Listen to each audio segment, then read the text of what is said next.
Mankind has no universal recipe for every occasion, though there have been many attempts to create one. So you've finally done all the research and purchased her.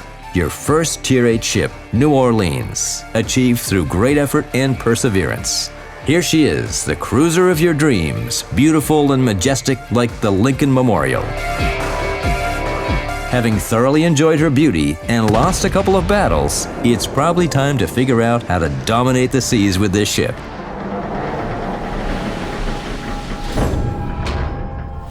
Every player dreams of a ship that can sail faster than a destroyer, sink a cruiser one-on-one, shoot down each aircraft from a carrier, and penetrate a battleship with every salvo, while being invulnerable to enemy fire, except for some scratches that would make her look even cooler. Well, no. Nothing is perfect in this world. Advantages come at a price. If you win in armor, you lose in maneuverability. If you install more powerful guns, you require a longer reloading time. And if you try to balance all this, you get some kind of average solution, a workhorse for all intents and purposes. A decent medium-level ship doomed to carry out the support role, stay on the second line, and provide cover fire. Obviously, cruisers as a ship type were conceived as such. You can put up with this and get plenty of enjoyment simply from versatility. Besides New Orleans, there are as many as 5 cruisers in Tier 8. So what's she like compared to them? More than average in almost every characteristic, and this is what can be utilized to her key advantage. Effective tactics consist of making use of her strengths and carefully treating the weaknesses.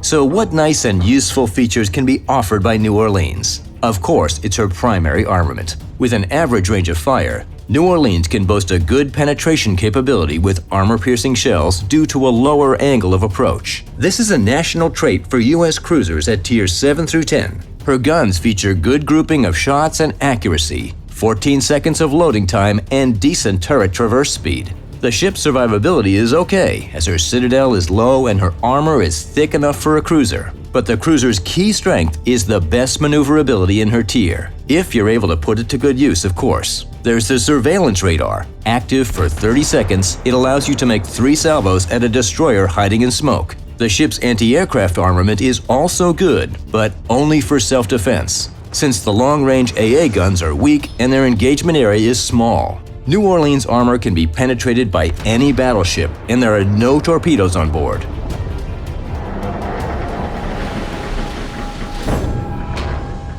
Now let's see how we can add some flavor to New Orleans to have more fun. There are 2 routes, salt and pepper, AA guns, and primary armament. In the first case, the modules and perks are evident, but if you go this way, the ship will become a kind of watchdog, accompanying battleships during the first half of the battle and hunting heavily damaged enemies at the end.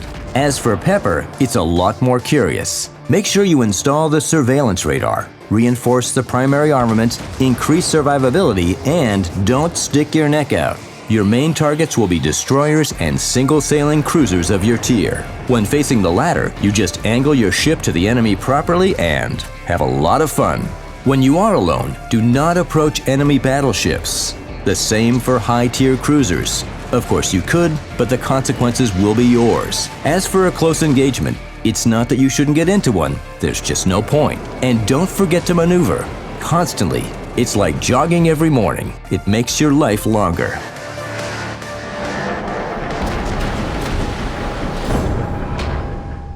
By following this advice, you'll be able to make the most of this ship's superb maneuverability, good artillery, and availability of radar, as well as experience true pleasure from taking down destroyers in smoke and penetrating cruisers.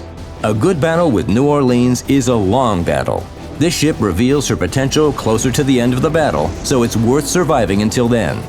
And remember, Des Moines is ahead, so keep on sailing.